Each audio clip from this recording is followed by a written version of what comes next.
What's up, everybody? Welcome back to another episode of the Think Big podcast.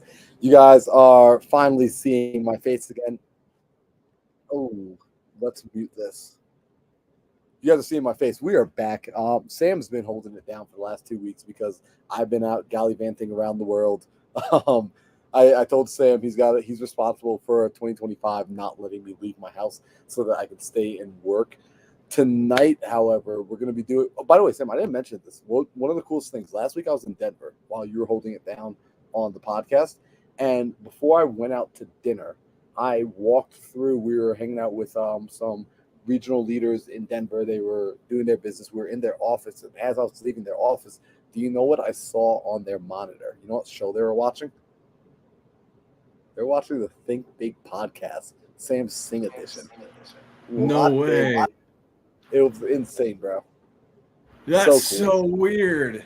Oh my God. Like that as an idea hasn't landed in my head. You know, we get this. We get people who send us like a photo of them and like, you know, they're in their living room watching it. That's another thing to like imagine myself go to another state and then see like they actually have it on.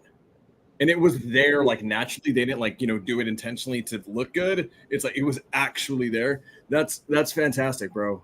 Oh my God. It was so cool. And like, here's the coolest part. They were like on the end of the episode. And I was like, wow, like you like, it's one thing to like click on something and to like see it, but then to like watch through the whole thing. And I asked them, I was like, hey, how was it? They're like, holy moly, you dropped so much game last week.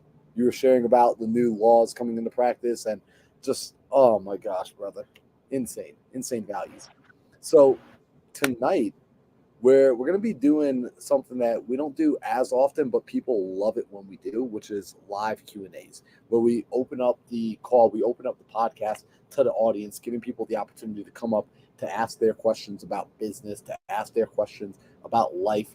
And where I want to hear from other people, but selfishly, Sam, I actually had a question for you myself personally, and I'm interested to get your perspective. I shared this on my Instagram, which is you're really good about being able to identify good opportunities and to work the highest leverage opportunities.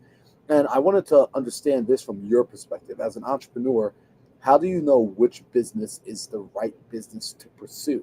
Is it a matter of which goal is going to get you there financially the fastest? Is it about passion? Is it about impact? Is it something else entirely? Like, what's if like we're breaking down Samsung's formula for money, passion, impact, purpose, and leverageability and scalability? What would that look like if I were like your financial advisor of this? And you're like, all right, Marlon, I allocate 10% towards passion. Like, as far as the thought process, I don't know if you've ever been asked that question before. Yeah, and it's one of those things where my answer to this is drastically, I wouldn't say drastically, but it has evolved as I've evolved naturally. And you know me, like, you know that I am relentless and ruthless when it comes down to killing something that I know doesn't give me the leverage that I need, right? And so I would say this, man, I've become really big on frames, right? On having the right frameworks in life on everything. So I view it almost as like we're on a sailboat, right? Like a pirate ship sailboat or something. Like we know where the treasure is. It's the end destination. Like we know where the island is. The reality is when we look at, you know, which path we're taking, what business model, how many partnerships, is it through business or real estate? You know, do we hire 25 people? All the things. I think in the grand scheme of things, you know where you're at, you know where you're going to want to be, right? You know the destination. And you have to ask yourself, with everything I have in front of me, all the paths I have in front of me, which one of them puts the most wind in my sail right now? And I think very often what people are afraid to do is they're afraid to course correct, right? And I'm very aware of this. This is something I learned. For those of you guys who don't know, I have an MBA. I have an advanced business degree. I have a master's in business administration. And one of the first things that we learned, and it's been a core thing with me, is sunk cost fallacy. Okay. And sunk cost fallacy, I'm literally going to read you guys the Google definition because it is like the best thing out there. Give me one sec. So sunk cost fallacy, the phenomenon whereby a person is reluctant to abandon a strategy or course of action because they have invested heavily in it even when it is clear that abandonment would be the most beneficial practice. And what that means is, guys, we stick with things because they worked really well in the beginning or in the mid tier. And then we've put so much time, energy, love, and attention into it. And even though all of the data tells us that this is not the right path right now, it was back then, but it's not anymore. And there's something new and better ahead of us, right? People are afraid to abandon things. They're afraid to kill things off. We see this in business. We see this in personal relationships, right? The reality is, like, look at a couple that's in an abusive relationship, and what ends up happening is what? They're 10 years in, and very often the woman is, let's just say, in her late 20s, early 30s. She's got a biological clock, and then she's afraid of, do I really want to hit the reset button on a relationship when I'm getting older and I may not be able to have kids soon, right? Even though it's like, but he abuses you, but he's toxic, but he's a piece of crap human being. So the data tells you abandonment is the key. And I think at the end of this, man, when it comes down to fulfillment, right? You mentioned like passion, and these are things that you place an extremely high emphasis on, is your passion, your ability to live in something you enjoy. My thing is this: ask yourselves this, guys, is, with what I'm doing right now, the vehicle I'm in, the method, the strategy, the partnerships, the relationships, are they putting a lot of wind in my sail right now? Are they putting a little bit, or even worse, are they an anchor that's not allowing me to move? And then that's the key. And so, someone you and I both respect, Matt Higgins, who I had the great honor of being able to interview on The Origin Story. And he said this, right? Be firm and adamant in the destination, but be malleable in your execution, which means you know the destination, but it's okay to course correct. It's okay to pivot. It's okay to change directions. And, there's an old saying that I love, and it's that you can't control the direction of the wind, but you can control which way your sail is facing. And it's like, see, huge. Sam, that's such a good answer, because, and what you mentioned, the ability to change and course correct, I think this is something that we get stuck around. And I've seen it happen with myself in my own business. It was something I struggled with, where you don't want to quit, and that same ability to chomp down, hold on, and stick with an idea, that it's a double-edged sword. It serves you until it doesn't. And being willing to know when to let go. In fact, I sat down with one of our good buddies, Abraham, and anyone that knows Abraham owns multiple businesses worth over $100 million. And I asked him, out of his last 2 decades of business, what his greatest lesson that he learned was. He's told me it was the ability to know when to let go. He says you have to know how to let go. You need to know when to let go of something and to cut your losses. He says that's equally as more important as knowing how to hold on to something. And so I love that duality of business. I love that business is never this clear cut, just keep doing this one thing, that today's right answer may be tomorrow's downfall, and tomorrow's downfall may be next year's solution. So cool. Let's bring up, I don't know if we got people that are already in the audience who are asking questions, or if we have some questions from before. I know we had Ivan come up 2 weeks ago, and I told him if he came back with his questions, we would be happy to answer them. But I want you guys dropping your questions in the side chat so that we can bring you up. In fact, what would be super awesome is if we're able to bring people up live and actually have you on camera, on screen. But drop your questions in the side chat. I want to hit on this, man. I think there's this prevailing kind of idea, and I think you and I partially have contributed to this, and it's that we want to stay in the game. We want to stay in the game for as long as humanly possible, right? That's kind of our thing, right? You and I are huge advocates of playing the infinite game, and the only way you fail the game is by quitting the game. And guys, that doesn't mean that levels are different. It doesn't mean that you may have to switch, like a certain loadout. You and I, we play like video games every now and then, and we play shooter games. And like when you have a shooter game, right, when you play Call of Duty or you play one of the newer Halo games, like what's going to happen is you're going to pick a loadout. And it's that before you go into a match, like you pick, am I starting with you know, a sniper rifle? Am I starting with a shotgun? Am I starting with a submachine gun, an SMG that's really close quarters? Am I starting with just like a knife and running around? And here's the thing, guys, if you're playing with a sniper rifle, you're sitting back a quarter mile. If you're playing with an SMG or a knife and you're running around, you are close quarters, right? You're the culture and the theme of that game is going to be so different for you based on the loadout that you choose. And here's the thing, guys, you may go into a season of entrepreneurship with a certain loadout, and here's the key: it is okay to switch loadouts, right? Because you may be having a crappy day as a sniper, you may suck as a sniper, so you may want to just say F it and then run around with a freaking combat knife. I mean, like, it's the way it is. So I think this, guys, I think, you know, and I go back to Matt Higgins. I mean, dude, it's one thing I kind of marvel at this, that you and I and a few of our friends, man, we're so blessed to have the proximity that we do, and to be able to say, like, man, you know, a guy who was a shark on Shark Tank, who has billions of dollars of businesses under management, and he's partners with Kim Kardashian. The fact that, you know, we spent over an hour with him just talking to him, getting to know him, it doesn't fall short on me, the advice that he gave us. And one thing that I loved that he said, and this goes back to what Abraham told you, he said, be cerebral with your time. And so for you, I know you optimize for lifestyle. You optimize for how can I make the most money, but never at the compromise of living the lifestyle that I want to live, that gives me joy and passion and fulfillment. It's why you love gallivanting around the country and like doing fun stuff, right? And then for me, it's a little bit different. I know that I have this big end destination, and I'm okay with sacrificing the early years to get there. I just need to get there as soon as possible. Marlon and I optimize for two different things. Everyone here, you need to find out what it is that you optimize for. And the right answer is very rarely, if not ever, to just say, oh, I want to be lifestyle oriented like Marlon because I like Marlon. Or it's, I like Sam's drive or Hermosi's drive, so I'm going to go with that route and, you know, sacrifice the short years. These can be, you know, North Stars. They can be guiding lights for you, but you really need to internalize and figure out where your end destination is. I would say Marlon and I have two very different approaches to life.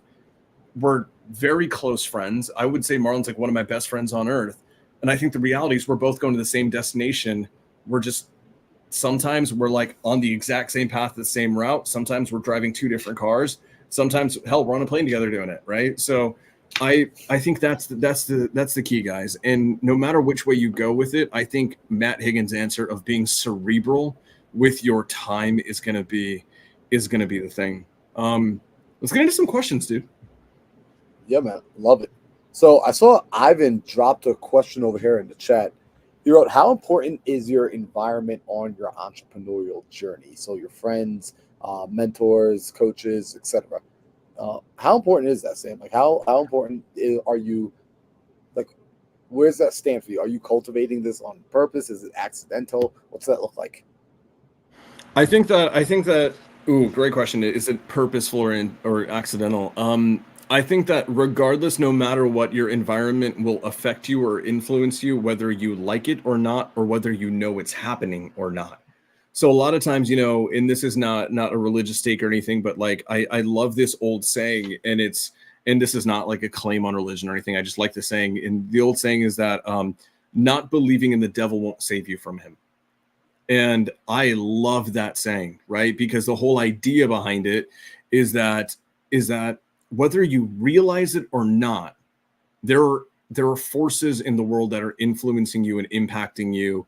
And the sooner you start realizing it, and the sooner that you start taking accountability over it and being intentional with it, the sooner that you can live your life by design.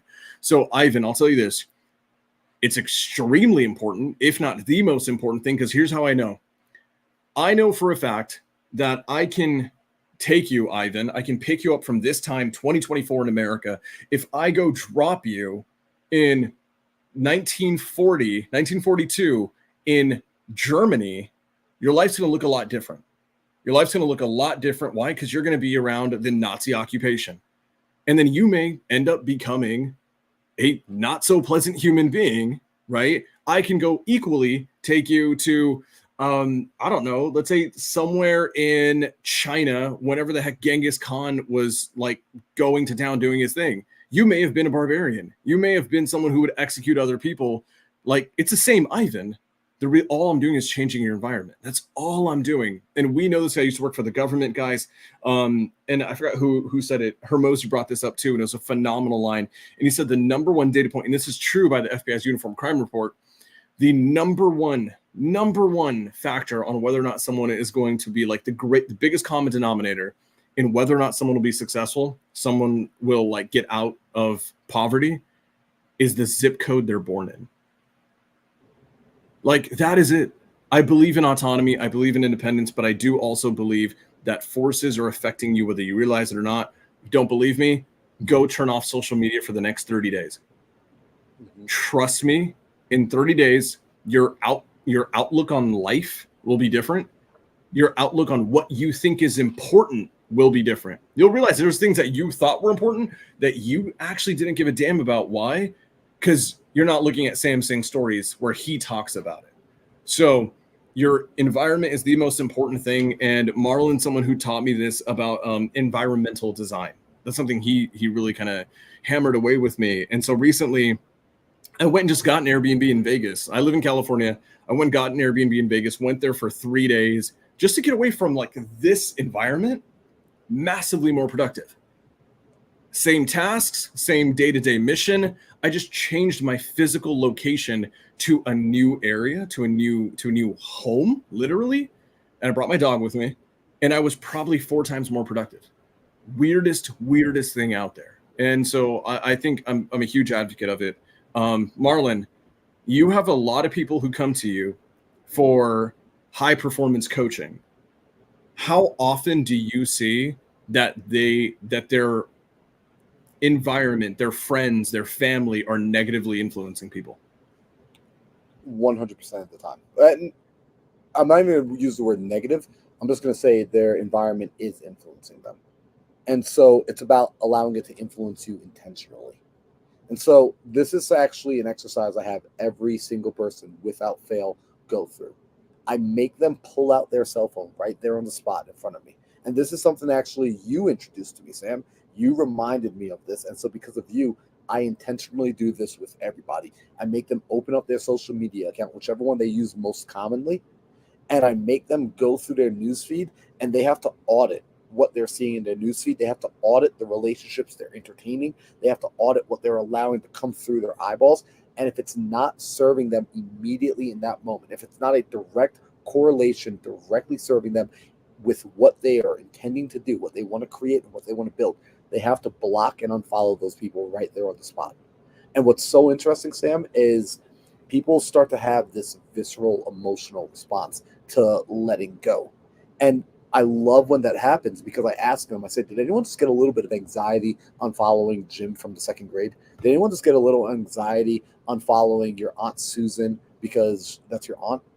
And feeling that emotion, all of that was pent up, you're feeling it now because you're releasing it, but that weight was on you this entire time. So like what Sam just said, whether you believe in the devil or not doesn't affect how it's affecting your life. So a person cannot believe in gravity. Gravity's still holding them to the earth. Your environment makes a world of a difference. In fact, one of the best blessings, Sam, with traveling around the U.S. right now has been Caroline and I have been very intentional with where we've been going, not just based on the things we want to see, but based on the people we want to cultivate relationships with and build roots with. And so we've been going into certain towns and we've been doing large meetups where we're meeting everybody and we're just going and connecting with our friends, connecting with our fans, connecting with our audience. However, we've been privately staying behind the town. I'm letting people know this. We've been privately staying behind in some of those cities for an extra 24 hours without telling people so that we can spend time one-on-one with those individuals who have the ability to take our lives and do this with it. That by our association, we're able to lift and level up through osmosis, through collaboration, through the share vibration. Environment is everything. Proximity is power. And by the way, guys, if you're taking notes, Ivan, I love this question because he's got a follow-up, so we'll get to that. Write this in your notes. Proximity is power. Awesome. So let's get to the next question. That was a great question, Ivan. Love that.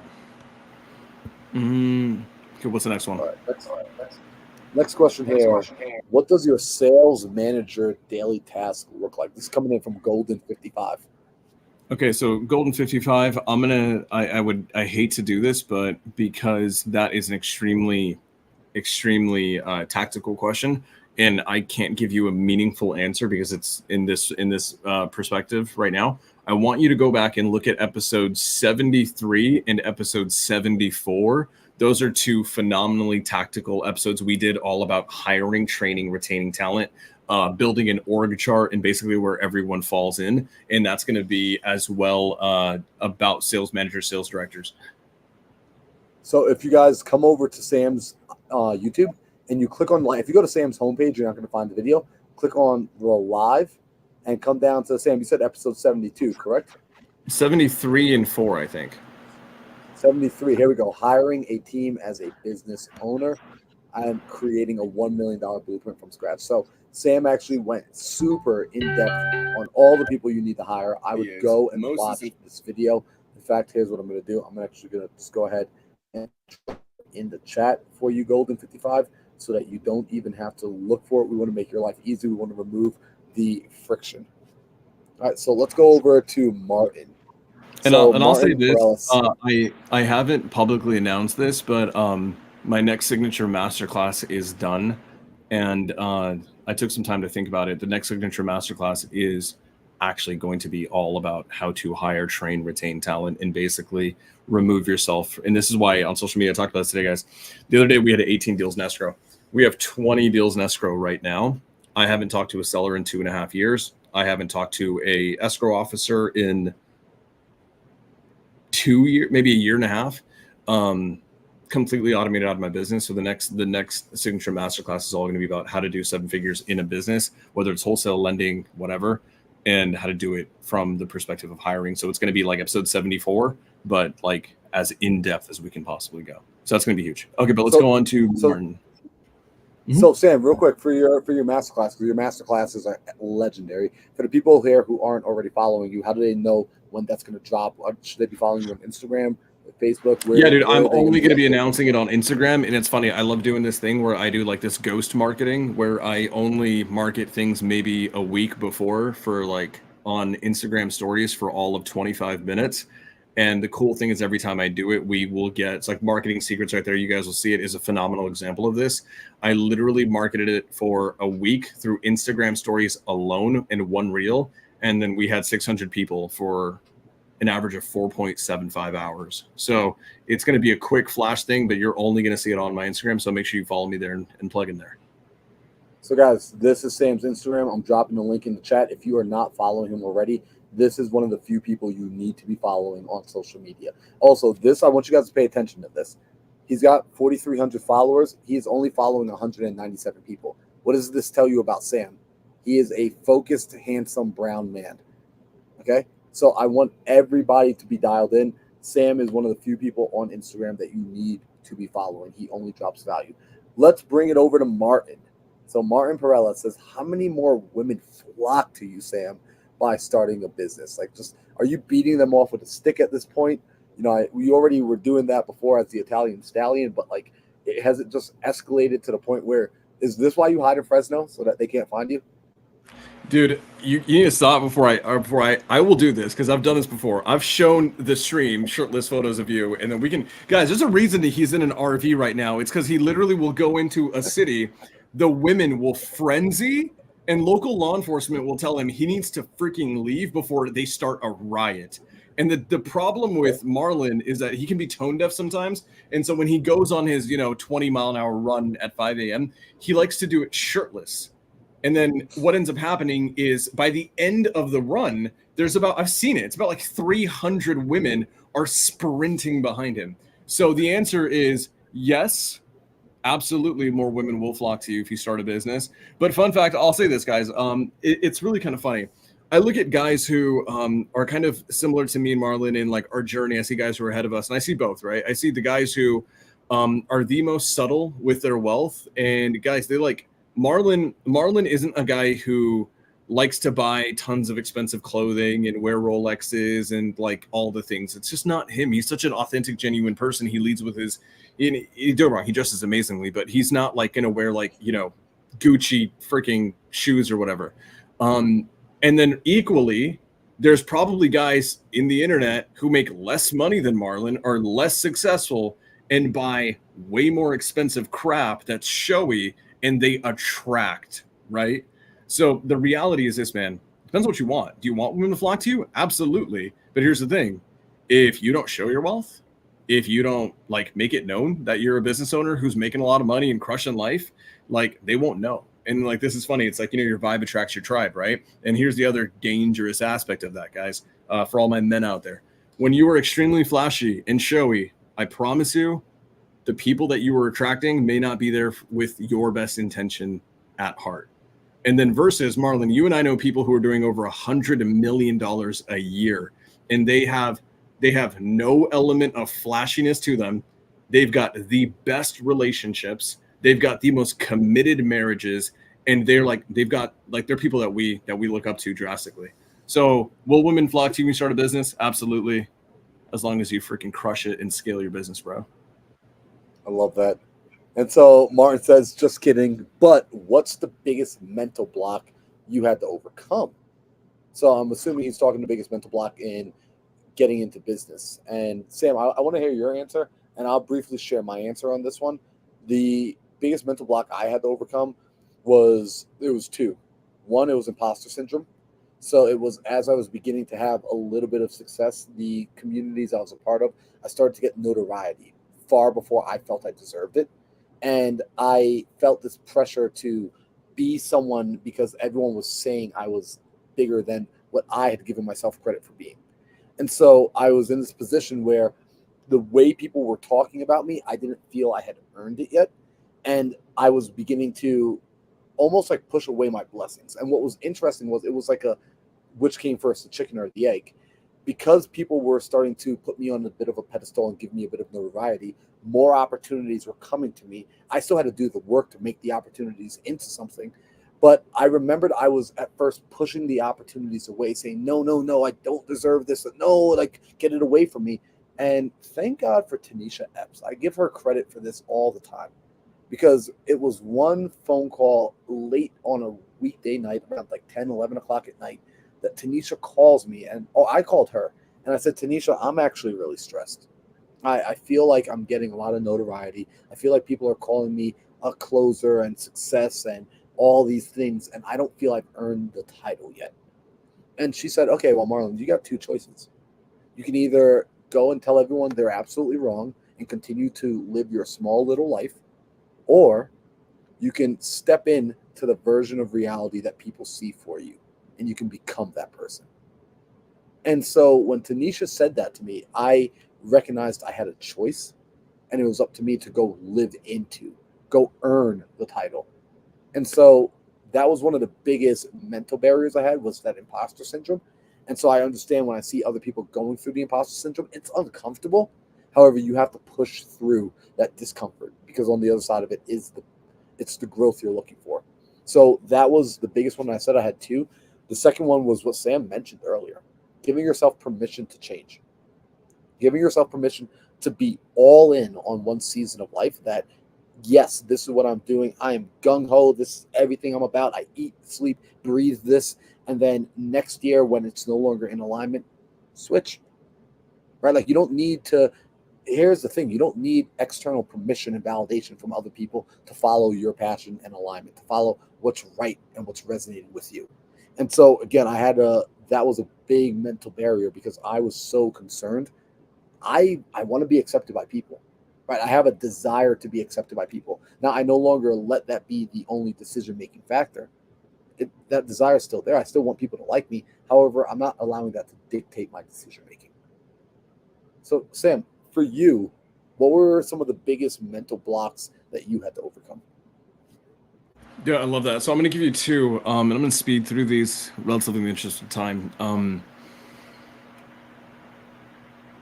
One was something that I've generally kind of, I would say, I don't want to say struggled, but ever since I got to college, it's been a theme with me. So throughout high school, I was a massive slacker. I was a kid who literally, like, bro, just so you know, I literally missed over 200 days of high school. Like, shit. And like I think it's because I was like going to like a ghetto school, and like, you know, there was gangbangers and like all this type of stuff, and like kids were selling drugs on campus. Like the school had other problems to deal with than Sam not showing up for class, right? And I got away with it because I was the kid that when I would show up, I would only show up on test day. I would ace the test because tests were easy. And so I didn't have a level of focus and drive just quite yet. When I got to college, I decided I wanted to do very specific things and or high achieving things. And ironically, I never missed a day. I never missed anything. I was an extremely high performer in college. And so like summa cum laude, like literally never got anything less than an A in my undergrad. Went and got a master's degree, got summa cum laude in that, which just means with highest honors. I had a very glowing resume. And it all came really, really, really fast. And this kind of theme of, I would say, outlier levels of success coming to me quickly kept happening, especially in real estate. Marlon, you know, because you know, I am not the person you ask about, like, hey, Sam, how long did it take you to get your first deal? It was really quick. And so for me, the problem that I had in my first like year of doing this business is that I saw a lot of success really, really, really fast. And because of some, let's just say, culture that I brought in with me from my previous industry, I never let my success be my own. And I'm always someone who preaches gratitude and being grateful for the people who've helped you be there. But the reality is I was doing it to a fault, where I was giving away my wins to other people. I was giving away my wins to my mentors. And literally with this theme, you end up resulting 2 years later in this kind of interesting manifested position where basically any success you have is never your own. You never give yourself credit for it. You never own it, right? And it wasn't until, you know, someone that you really connected me with in Donovan, who basically was sick and tired of hearing me just kind of have like this kind of verbiage where I was like giving away my wins to everyone else. And he basically like in a very loving way, almost like cussed me out. And he was just like, no, dude, like your wins they're your own fucking wins. Like your mentors had an influence, but they didn't go build a 7-figure business. You did. And so another big thing for me, guys, openly, is that I had this kind of thing where I think certain mentors, I don't know if they did it maliciously or not, I let this get to me where my mentors kind of, I would say, undermined the level of success I was getting as quickly as I was getting because I was so young in the industry. I was so quick, right? And it was almost like, don't let it be a fluke, right? It's make sure it's not a fluke. Make sure you didn't just get lucky, because everyone else who that happens to, they just got lucky and they fizzle out, right? And for a long time, this affected me in honestly my confidence in owning my successes. And then over the last year and a half, we started this portfolio business that in a vacuum got to well over it got over $1 million in a year. And the interesting thing about that is I feel like, Marlon, you and I have talked about this a lot. That gave me the confidence and the ability, because I did that in a locked room with no one watching, to prove to myself that we can freaking do this. And that business is crushing now. So for me, guys, it was owning my own successes and not giving them away. Be grateful for the people who helped you, but don't you dare work your ass off, create something special, break generational. Don't you guys, I did this to myself. Don't you fucking dare break generational curses in your bloodline and not own that success and not own that legally. And don't you dare give it away to somebody else.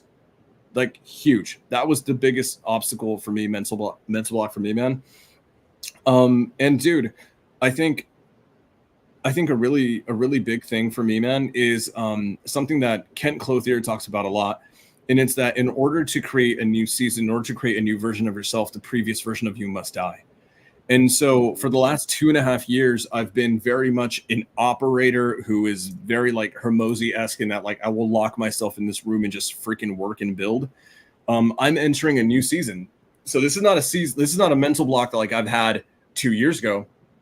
Openly, this is something that like I'm grappling with right now, which is going from being an operator of a 7-figure business who's all about like being all about what he says he's about, to basically just like transitioning into this influencer phase where like you spend a lot more time just creating content and talking about the success and talking about the business and like this influencer identity stuff. It's an interesting thing. I don't feel negative about it. I'm actually very blessed. I'm excited for it, but it's a new mental block to overcome, which is a really cool one. But yeah, those are the two ones from me. I love that. So this is the perfect time actually, because we're a little more than halfway through the show. What I want you guys to do, if you're watching and you have not yet done this, first off, if you're here from my channel, go over to Sam Sing's YouTube channel and do this. I'm going to unsubscribe so I can show you exactly what I want you to do. I want you to subscribe, right? And then I want you to come over here and I want you to click all for the notifications so you know when the next episode is coming. I want you guys to do this right now. Take 30 seconds, go and do this right now. If you're on Sam's page, come over to my page and do the same thing. We want to make sure you are continuing to get value from this channel. We want to make sure you're getting channel value from this show. Now, let's keep going on to the next question. We got Amit. I hope I'm saying your name right. If you were to start wholesaling now, would your strategy focus on securing smaller, consistent wins to maintain flexibility, or would you go all in for more opportunities? That's a great question. So, okay, I'm gonna do this. I'm gonna assume and make an assumption here because we don't know enough about you, your business, your personality, all the things. I'm gonna assume you're new to the world of wholesaling and you're relatively new to the world of real estate, right? You're not someone who's got 20 years of flip experience, 15 years of rental property experience. Like you are relatively new to the game. In the beginning, and this is twofold. One, from an experience level, yes, I like you starting smaller and getting consistent wins in. Why? Because smaller wins usually also mean smaller involvement, smaller risk, right? So I want you, and this also by and large, we talked about this last week. If you didn't watch last week's episode, guys, like go watch it. It was just me talking about the FTC and the FCC's bans on marketing in the real estate industry, and that'll like have a huge impact on my answer here. Stay in the niches, stay lean, do not spend a ton of money. There's this overwhelming kind of, I'm gonna read this to you guys. Someone who, Marlon, this is like, it hurts my soul that I had to read this the other day. Someone who missed marketing secrets, okay? Someone who missed marketing secrets, which is my biggest thing about okay, I'm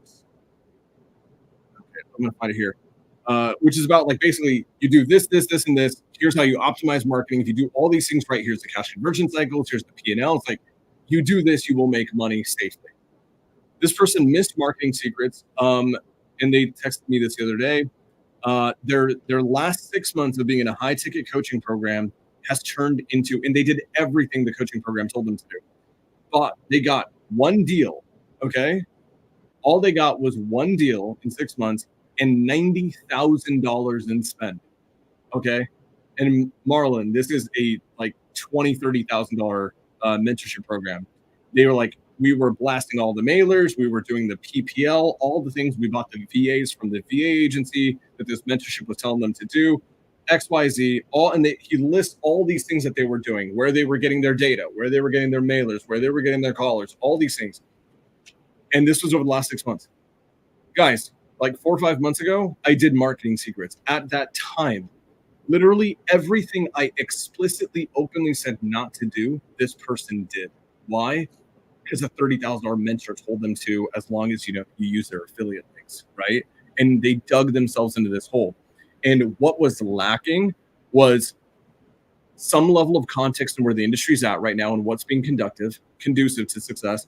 And two, they didn't ask themselves and they didn't play to the season they're in.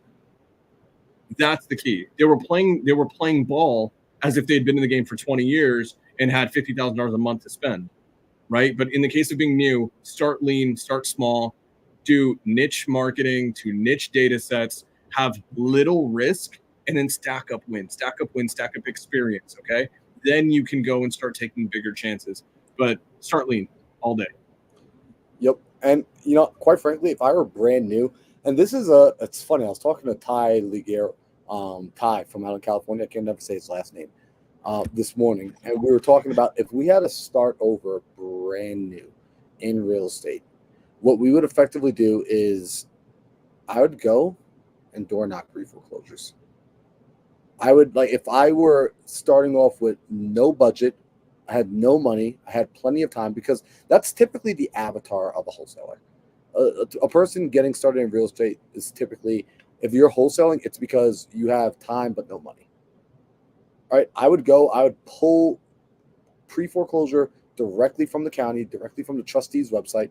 I would go and I would knock on those people's doors. I would get face to face, not just because one, it's going to be the fastest way to get a deal because these people are on a time constraint, but for what it does to your character, what it does for your confidence, what it does for you. This is assuming you are more of a extroverted personality type, or you're not so like socially awkward that you break down if you have to have a conversation with another human, right? Like if you cannot have a conversation with another human, then I wouldn't do this. But I'm assuming you can because you're here, you're asking a question live on the YouTube channel. I would go and I would start door knocking pre foreclosures. That simple. And I would do that until I've made at least $250,000. Because what's funny, Sam, when we were out in Chicago, we were hanging out with Shino, and Shino's been in the business now for, I shouldn't even say in the business, but approximately 10 months ago, back in October, she followed the advice to go door knock pre foreclosures and do nothing else. We told her to do nothing else. That's all you're going to go do. Right? She was listening to Caroline and she followed that advice to a T. Since then, she's done over $300,000 in assignment between 15 deals. Right. And some of them she JV'd. So she took home to herself around 150 grand about. And she's like, I'm not deviating until I'm at $250,000. In my That's life changing. Life changing. Life All day. Life changing. So that's where I would start. Let's go on to the next question. We got Ivan. He's saying, at my age, 18 years old, college student at a party school, how can I even go about upgrading my immediate environment? I got you. I want to answer this one because I was extremely active at school. So I was my college was a top Division I athletics program. We were a massive campus that had tons of international students. We were a premier university, and we had basically any distraction on earth a college could provide, we had it. But we were also a high performing school academically and professionally. So it is up to you. So one, don't go to freaking parties. Like that's it, straight up. For every Greek party or Greek frat that your school is going to have, you will have 4 or 5 professional programs. I would get involved in those all day. I was the president of 2 different fraternities in college, and they were both like professional fraternities. And what happened is I didn't spend my time at a frat that was partying. I spent my time at a frat leading it. It taught me leadership skills. It's actually how I fell in love with public speaking. And it actually placed a large degree of responsibility on me to perform for other people. So you get in my opinion, you get out of college what you put in. So avoid the parties, go hard in some extracurricular stuff, get into sports if there's like intramurals that you want to do, because it'll take up your time and get you focused on things that are good for you. And then if you're and you're going to have professional fraternities, you're going to have professional student organizations that are specific to your degree, that are specific to your school, even specific to the stuff that you want to do, like in business or in entrepreneurship or in real estate. Get involved in those right there, just by doing that, right? I'm not telling you to leave college or drop out of it. All I'm saying is within the realm of college, you're going from your environment from being party kids to kids who are taking their lives seriously and want to actually do something with it. And that's why they're in the professional fraternities. It's why they don't go out on a Saturday to party. On Saturdays, they're throwing like the next Rush event to basically go and secure more money and fundraise and this, that, and the other. So you can do this in a very micro scale at your campus right now. And here's proof of this. So this is Nate Freeze. Nate's someone that came out to my mastermind last year. Nate and his buddies are in college. Nate and Kyle and Gavin, they're in college at ASU, arguably one of the biggest party schools in the nation. And look at what they did, right? They hosted meetups. They invited Sam. They invited myself to come out and speak at their events, right? So they're turning their college experience into a positive experience. They're focused. They're dialed in. They're working on themselves. They're working on their career. President of the REI club, right? So they actually went and they said, my school is just a party school. Everyone's out here just getting drunk and messed up. And they created the opportunity. So look at college as a sandbox. You could do whatever you want. You could build whatever you want. I wish, Ivan, I could go back to college and know what I know now. I wish I could go back and say, holy crap, I'm not in a classroom. I'm in an environment where arguably I've got thousands of other like-minded individuals who are interested in growing and who will give breath to my idea. That I could come up with hey, let's do this. And I can literally go and get hundreds of people to get behind it. And I could start testing out leadership. I could start testing out communication. I could start finding people in there who are, this is my opinion, at your college, look for two types of people. Look for the kid who's like the tech whiz. Go and befriend that kid. Go find the kid like who is the nerdiest tech whiz that you can find on your campus. Like look for him and go be his best friend. That's number one. And then this is going to sound really weird or really embarrassed, or just, I'm just being honest. Like if I went back in college, I would start learning what people's last names were. I'd start learning what families people came from. And I'm just being honest. I would go and I would find people who have powerful families. And if I were going to party, I would go make my college memories and my college parties with those people, building those relationships, because down the road, those are the people who become politicians. Those are the people who become mayors, who become your governors, who become people of influence. And what's so interesting is you can never make up history, right? Like I have history with friends that from 20 years ago that will, if I ever needed something today or in the future, they would want to do it for me simply because we have history. So I would leverage college. College is what you make out of it, Ivan. You're a smart dude. You got your head on right. Be intentional about how you want to use college and the value that you want to extract from it. If you don't get value out of college, don't blame the institution. That's on you. Yep. Last thing I'm gonna say is this is plug in with your alumni association. Every school, every department will have an alumni association. And the people who are involved in it are people who graduated, they're working professionally in whatever field or discipline, and they want to give back. It's why they're involved. So that is a phenomenal way to get plugged in and find mentors. Next question, bro. So Ivan says one more question. I love it. Ivan is taking advantage of this in such a great way. So I love that he's asking questions. What's the biggest difference between a high-level wholesaler and a mid-level wholesaler? I feel like we did Ooh. Ooh, we have Marlon. Give your quick answer on this. What do you think it is? So I'm going to say a high-level wholesaler is somebody that isn't just a high-level wholesaler is someone who built a business. A high-level wholesaler is somebody who is not having to actively sit there and be on the phones and plug themselves back into their business. A mid-level wholesaler, that person is someone who does deals. So there's a difference between the person who built a business and a person who does deals. That's my quick 30-second answer. Yep. Boom. I'm gonna quote Kent Clothier here: CEO versus hustler. That's it. The mid-level wholesaler can do. Guys, I know mid-level wholesalers who are doing 7 figures a year. They're doing $1 million a year, but they talk to every seller. And I don't care how much money you make. If it's not profitable or if it is profitable, it's only because you dial every seller all day, every day for the rest of your life. You just suck at business and you haven't evolved. A high-level wholesaler is a CEO who's got systems, processes, and personnel doing all of the work for them. So that would be that.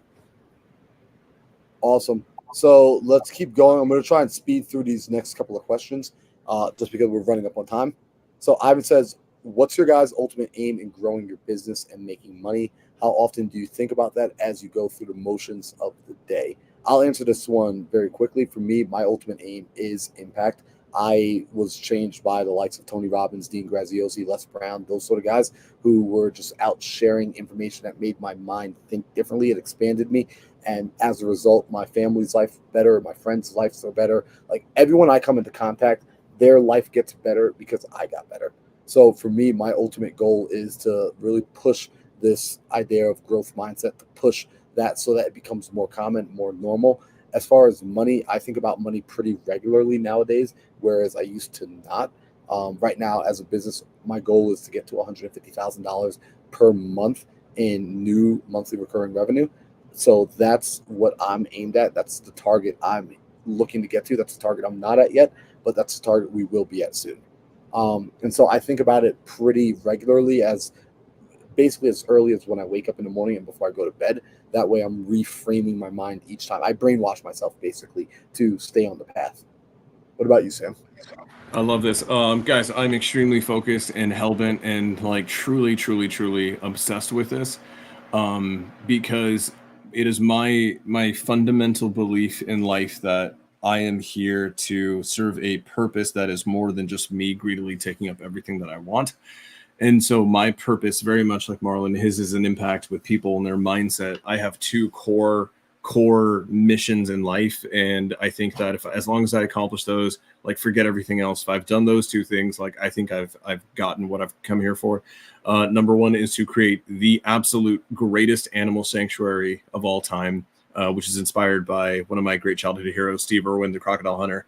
And then number two is to create an epic task force that combats human trafficking at a massive scale across the entire world, but specifically across a lot of America, a lot of Europe, a lot of the Middle East, in massive hubs. And the reality is, guys, to do that, I need to do it. And the only way that I can do it at the scale that I want to do it is by me becoming a billionaire. Like there's no way around it. Could I crowdfund? Yes. Good, but am I just going to always just be in a never-ending kind of crowdfunding role? And that's how most sanctuaries get killed. That's how most task forces get abandoned, is because they never get out of that. So I'm solving the money problem first, the resource problem first.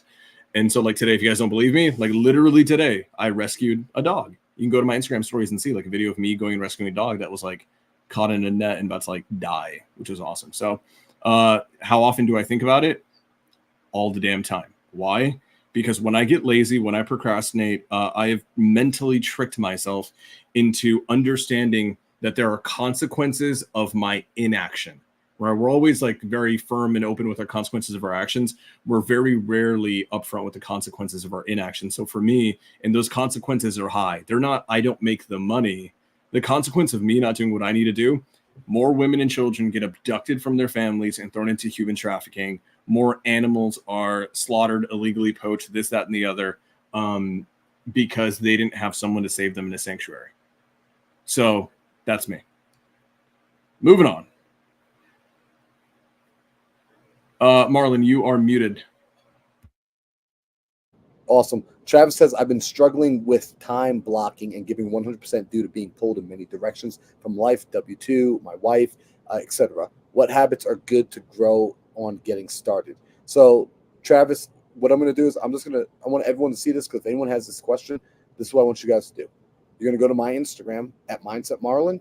I have one link in my chat. It's my school channel. You are going to go to my school. You're going to join in the school. What you're going to do is you're going to go into the classroom setting, and you're going to do two things. You're going to watch the Relentless Results Protocol, be a part of this, because this is going to help you build those proper habits.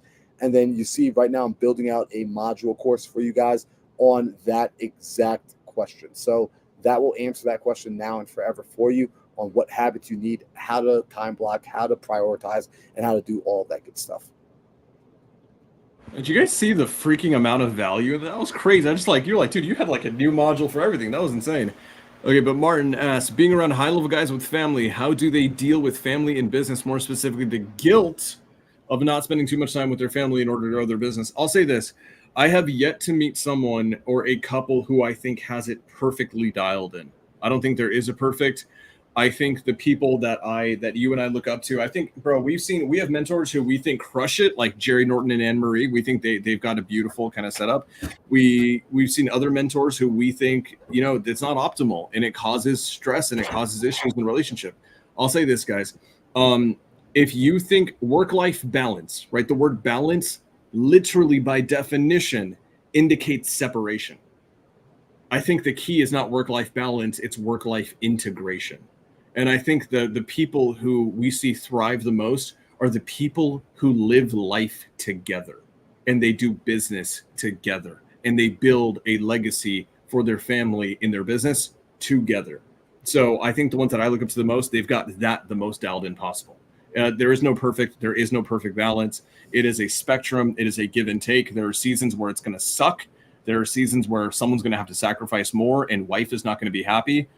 And then guess what? You go through those seasons for as long as you have to get to the other side, where you now have earned the right and the flexibility and the level in business where you've removed yourself, gotten 10 hours a week back, which you are now spending with your wife. So that's my quick answer on that. Spot on. I'm not even going to add to that. Let's go over here to Ruben Kirillov. I got no idea. I got to get better at pronouncing people's last names. Kirillov, I think that's right. So so how do you find top tier hires? Same thing, guys. We answered this question a little bit earlier. Go back to whether you're watching on mine or Marlon's, it doesn't matter. Click the profile, go to live, go find Think Big episode 73 and 74. We go over this through and through. And actually, I think 2 weeks ago, right? We did one, how to automate your business, right there. Episode 94 is literally about episode 94, which is a few weeks ago, literally about how to hire, where to hire from. That was a huge one. So that is awesome. Let's keep going. I think have we gone through all the questions? No, we have not. All right, here we go. We got ESPI TV says, can you be a low-level wholesaler but a badass CEO?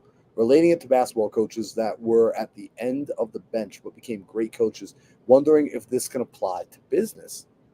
I like that question a lot, actually.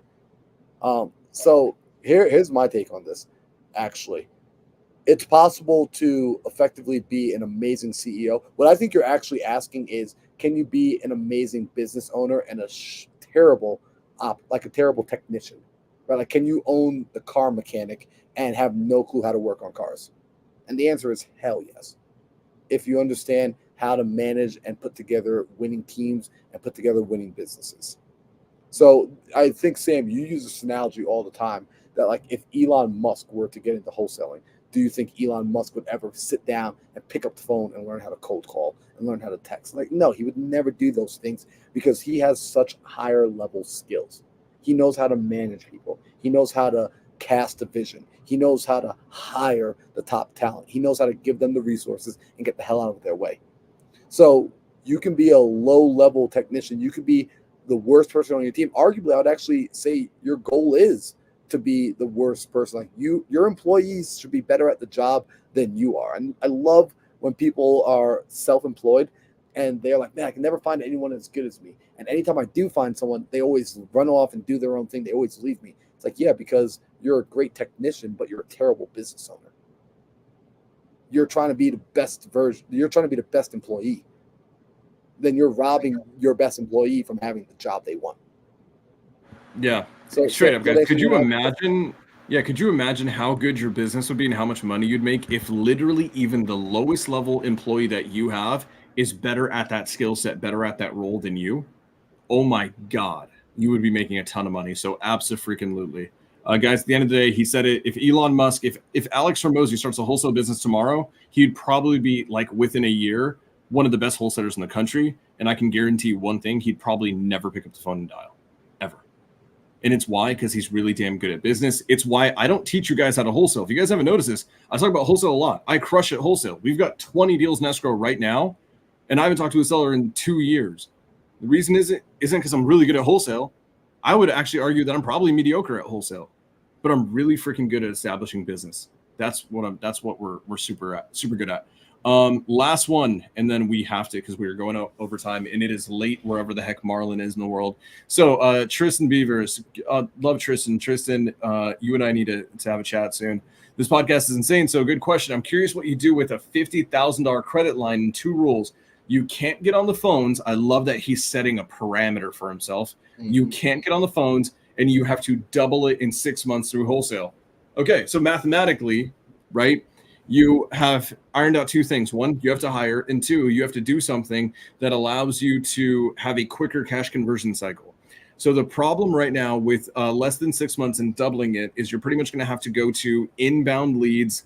If you go digital inbound, the problem with digital inbound is tough, and it takes about 3 months to season an in-house PPC campaign, which is the only type of campaign I would recommend running for digital inbound, is if you actually control it in-house. The problem is you wouldn't have enough time. So I would say you would have to go into the niches. And I actually love Marlon's answer. Go after pre-foreclosures, or heck, even foreclosures that have an auction date that are coming up, because they're going to have the quickest cash conversion cycle. Because if you have a seller who's got an auction date in 30, 45 days, they have to make a decision in 30 to 45 days. I have a lot of good friends who literally only pull, they don't pull pre-foreclosure, they pull foreclosure list that has an auction date, and they don't even reach out until a week before auction, and they snipe. That is that's the quickest way to get that return if you're doing direct to seller marketing. Marlon, do you have any other idea on that one? Dude, that's in my mind the perfect answer, right? Like first 10 days, last 10 days, going after pre-foreclosures, be the first people there in the first 10 days. Like, I mean, if you could get there early enough by getting good data that hell, you're the person that's informing them that they're in pre-foreclosure, the odds of them working with you is so much higher. And then the last 10 days, because again, they have to make a decision. So your goal with wholesaling is you don't get paid until you sell that contract, until the seller sells to you and you sell that contract to another buyer. Therefore, you need people who want to sell, who need to sell now. Ivan is freaking hilarious.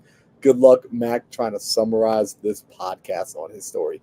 If you guys don't know, Mac every single week without fail drops the most detailed, the most like just gangster summaries of these podcasts. In fact, last week I wasn't even on the podcast, and I got caught up on the podcast by going and reading Mac's summary. That's how gangster Mac's summaries are. So, Mac, good luck trying to capture everything you heard here tonight. I know he always watches it in replay because he's always working at like the time of the live. But Sam, I think the audience has some dues to pay, and so I want to make sure that you guys, if you got value, first off, do me a favor, drop some fire emojis in the comment section. I want to know who got value from tonight's episode. If we answered your question, drop some fire. If Sam did an amazing job and you think he's handsome, drop some fire. What you're going to do to be able to pay your dues here tonight is very simple. I want you to go to Sam Sing's YouTube page first and foremost. I want you to hit that subscribe button and turn on that all notification so you know the next time he is going live. After you go to Sam's, you're going to go to mine. If you are not on mine, you're going to type in Mindset Marlon. Same thing. You're going to go over to my page. You're going to hit that subscribe button. I can't see it because it's my own page. And afterwards, final thing, I want you going to Instagram.